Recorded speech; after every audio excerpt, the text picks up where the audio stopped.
So, what first step do you think you need to be making in your journey to vocational commitment? You don't know? Okay, let's talk.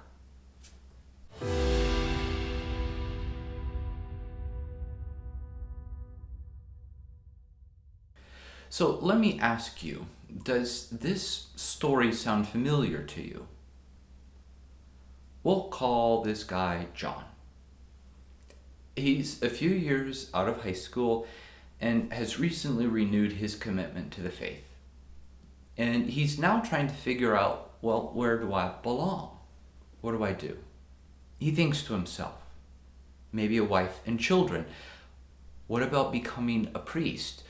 I could dedicate my life to doing charitable works. Maybe living in a community of prayer might be good. Now, these thoughts, and others like them, whip around John's mind faster and faster and faster until he simply feels alone, lost, and disappointed. He rushes in with the hope that there's some sort of secret discernment formula that he can use and that will help him figure things out. And he goes something like this. He fills out a gifts survey, asks for some obscure signs, divulges an encounter with God, listens to an inspired vocation story, and voila, the choice has been made. No.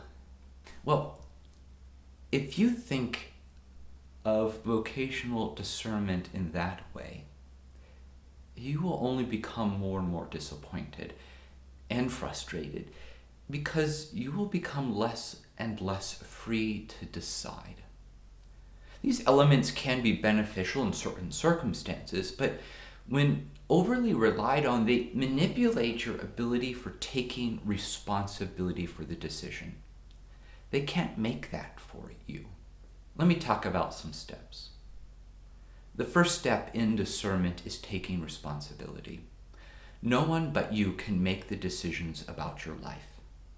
Those decisions will be yours to make and yours to deal with its consequences. It's hard, but that's the reality. So how do you take that responsibility? What do you need to do? How do you grow into that?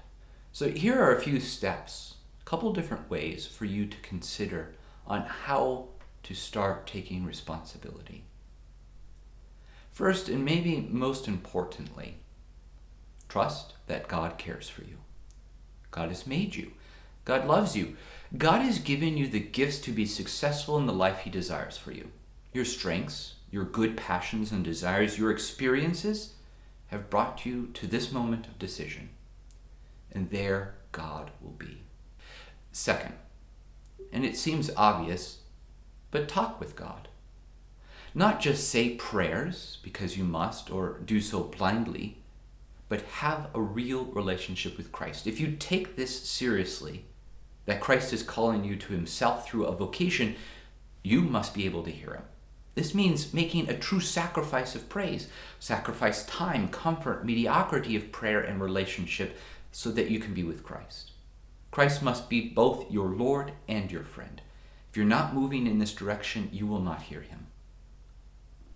And lastly, love deeply. Nothing changes us as deeply as love.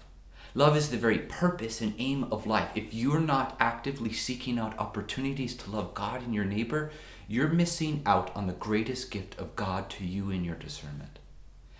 Take the responsibility of being merciful, kind, generous, and forgiving. This opens our hearts to the strength of God and the courage of God. Responsibility is a hard lesson to learn, and an even harder one to accept. But if you're ready to accept full responsibility for your decisions, you're prepared to go on your journey.